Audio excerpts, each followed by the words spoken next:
Boss, एक बात तो पूरी दुनिया को क्लियर है कि आज का भारत झुकता नहीं और ये मोदी का भारत है। ये मैसेज ट्रंप को मिल चुका है और उनके नए नवेले चेले असीम मुनीर को भी। पिछले दिनों मैंने आपको बताया था कि मुनीर और उसके लोग भी पाठशाला देखते हैं और पाठशाला देखकर खौफजदा भी हो जाते हैं। पाठशाला की एक्स्ट्रा क्लास में अब उसका नेक्स्ट लेवल चैप्टर दिखाता हूं। भारत में फिल्म धुरंधर ने कमाई के सारे रिकॉर्ड तोड़ दिए, तो वहीं पाकिस्तान में इसको लेकर गजब का खौफ चल रहा है।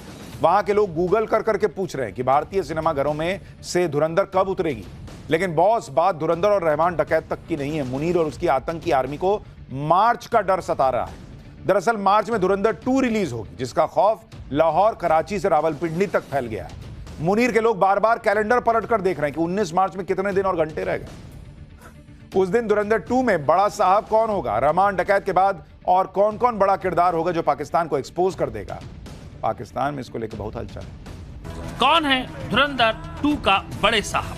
क्या वो दाऊद है, लश्कर का चीफ हाफिज सईद है, या फिर जैश का मुखिया मसूद अजहर?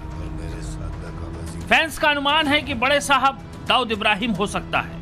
यह अनुमान तब जोर पकड़ने लगा जब फिल्म की कास्ट लिस्ट में दाऊद इब्राहिम का किरदार देखा गया, जैसे दानिश इकबाल ने निभाया है। फैंस का मानना है कि वो शायद कुछ पलों के लिए ही दिखे, लेकिन सीक्वल में उनका रोल लंबा हो सकता है। सैंक्शनिंग ऑफ रशिया एक्ट 2025, जिसके तहत भारत, ब्राजील और चीन पर 500% का टैरिफ लगाया जाएगा। ऐसे में तीनों देशों को अमेरिकी निर्यात पर 500% का अधिक कर चुकाना होगा। ये सिर्फ इसलिए क्योंकि भारत, चीन और ब्राजील रूस से सस्ते दामों पर कच्चा तेल खरीद रहे हैं। आप ये भी समझिए कि ट्रंप को यह बिल लाने की जरूरत क्यों पड़ी, यानी अपने पास टैरिफ लगाने की बेतहाशा पावर बढ़ाने वाला बिल। तो वजह है ट्रंप के टैरिफ प्लान के विरोध में कोर्ट केस। ब्लूमबर्ग के मुताबिक ट्रंप शासन के खिलाफ प्लान के खिलाफ कोर्ट में करीब 1000 केस दर्ज हुए। इन केसेस में अमेरिकी राष्ट्रपति ट्रंप की तरफ से लागू किए गए टैरिफ को चुनौती दी गई है। आपको यह भी बता दूं कि ट्रंप ने टैरिफ लागू करने के लिए अपने इमरजेंसी पावर्स का इस्तेमाल किया था। अमेरिका का राष्ट्रपति अपने इमरजेंसी पावर्स का इस्तेमाल तभी कर सकता है जब अमेरिका आपात स्थिति में, जैसे कि वॉर या कोई गंभीर संकट। लेकिन अमेरिका के साथ ऐसा कुछ नहीं था। इससे एक बात साफ हो जाती कि ट्रंप ने सिर्फ अपने प्लान, रसूख और दबदबे को कायम करने के लिए अनीति से भरे टैरिफ का इस्तेमाल किया, ताकि दूसरे देशों पर प्रेशर बनाया जा सके। दूसरे देशों पर प्रेशर बनाने में लगे ट्रंप खुद बहुत गहरे प्रेशर में हैं।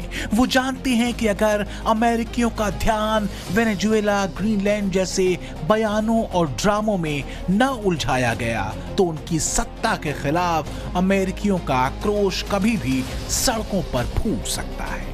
वजह है तमाम टैरिफ धमकियों और अनीति से भरे टैक्स को लागू करने के बाद भी गिरती अमेरिकी अर्थव्यवस्था, जिसमें 2026-27 में भी बहुत मामूली सुधार होने के चांस हैं जो नगण्य हैं। संयुक्त राष्ट्र की गुरुवार को जारी रिपोर्ट के मुताबिक संयुक्त राज्य अमेरिका में आर्थिक वृद्धि 2024 के 2.8% से घटकर 2025 में 1.9% रह गई। हालांकि विस्तारवादी राजकोषीय और मौद्रिक नीतियों के सहारे इसके 2026 में बढ़कर 2% और 2027 में 2.2% रहने का अनुमान है। तो क्या ट्रंप अपनी असफलताओं से ध्यान हटाने के लिए वो सब कुछ कर रहे हैं जिससे अमेरिकियों को बस वो कुछ करते हुए दिखें? अर्थव्यवस्था या टैरिफ दांव के फेल हो जाने के सवाल पर ट्रंप ऐसे ही हत्थे से उखड़ जाते हैं। इसमें कुछ रिपोर्ट्स ट्रंप शासन की कुछ और सच्चाई भी बताती हैं, जैसे कि अमेरिका की ही टैक्स फाउंडेशन और Peterson Institute for International Economics जैसी संस्थाएं अपनी रिपोर्ट में यह ऐलान पहले ही कर चुकी हैं कि ट्रंप टैरिफ ने अमेरिकी व्यवसायियों की कमर तोड़ दी है। रिसर्च में ये बात भी सामने आ चुकी है कि ट्रंप टैरिफ के कारण 2025 में अमेरिकी विकास दर में 0.23% अंक और 2026 में 0.62% की कमी आएगी। इसका असर ये होगा कि हर अमेरिकी परिवार के ऊपर औसत टैक्स में 2025 में $1,300 और 2026 में $1,600 की बढ़ोतरी होगी। यानी अमेरिकियों पर टैक्स का बोझ बढ़ेगा। इतना ही नहीं, मुद्रास्फीति यानी महंगाई भी करीब 1% अंक बढ़ जाएगी। PIIE की रिपोर्ट के मुताबिक अमेरिका में महंगाई दर भी चरम पर होगी। इसके संकेत मिलने शुरू भी हो चुके हैं। हालांकि ट्रंप ऐसे किसी भी संकेत से साफ इनकार करते हैं। वेनेजुएला में ट्रंप ने जो किया उसकी आलोचना और कहीं कहीं तीखा विरोध उन देशों ने भी किया जो वेनेजुएला के राष्ट्रपति निकोलस मादुरो के खिलाफ रहे। क्या ट्रंप ऐसी उथल पुथल सिर्फ दुनिया में अमेरिका का रुतबा कायम करने के लिए कर रहे हैं या वाकई वो अमेरिका का भला करने निकले हैं? ट्रंप के निशाने पर कई देश हैं। इसमें वेनेजुएला तो है ही, साथ ही कोलंबिया, मैक्सिको, क्यूबा, ग्रीनलैंड और इसके अलावा ईरान भी है। पूरी दुनिया ट्रंप से परेशान है। यूरोप से लेकर मिडिल ईस्ट और जापान तक ट्रंप के अनस्टेबल माइंड से अकबकाए हुए हैं। बीते कुछ दिनों में ट्रंप के चेहरे से शांति वाला नकाब भी पूरी तरह से उतर चुका है। वेनेजुएला के बाद ट्रंप की नजर ग्रीनलैंड पर है। मैक्सिको, क्यूबा, कोलंबिया और ये सब ट्रंप के टारगेट पर हैं। पूछा जा रहा है कि क्या ट्रंप उपनिवेशवाद का नया दौर शुरू कर रहा है। इंटरनेशनल मीडिया में तीखे सवाल ट्रंप नीति पर उठ रहे हैं। पूछा जा रहा है कि बॉस अपनी आखिरी पारी खेल रहे ट्रंप अमेरिका को ग्रेट बना रहे हैं या उसका बंटाधार करने पर तुले। लेकिन बात इतनी भर नहीं है। करीब 80 साल के ट्रंप जिस तरह के फैसले ले रहे हैं उससे एक बड़ा तनाव वैश्विक स्तर पर बना हुआ है, जिसकी तुलना शीत युद्ध के दौर से भी की जा रही है। एक्सपर्ट कहते हैं कि वेनेजुएला में मादुरो एपिसोड के बाद ट्रंप ने एक तरह से पुतिन और जिनपिंग दोनों के लिए रास्ता खोल दिया है। ग्रीनलैंड पर कब्जे की सनक के साथ वो एक पैसेज कहीं पुतिन और जिनपिंग को तो नहीं दे रहे कि पुतिन यूक्रेन और जिनपिंग थाईलैंड में ऐसा कर सकते हैं। सबसे बड़ी और गंभीर बात ये कि यूनाइटेड नेशन ट्रंप की दादागिरी पर मौन है।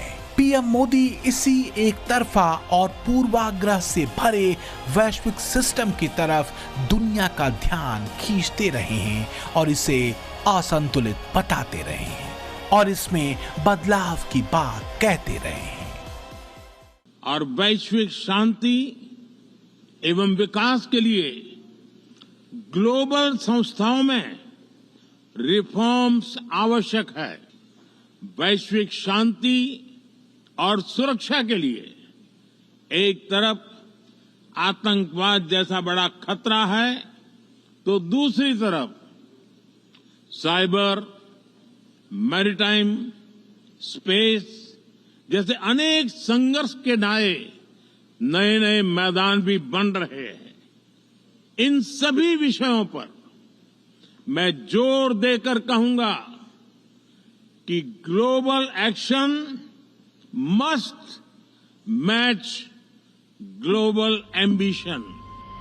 मोदी चूकने वाले नहीं है। भारत ने अमेरिका के बिना भी अपनी आर्थिक रफ्तार बनाए रखने के रास्ते खोज लिए हैं, लेकिन मादुरो एपिसोड से पाकिस्तानियों के हाथ पांव फूले हुए हैं। उन्हें फिर से ऑपरेशन सिंदूर की याद आने लगी है।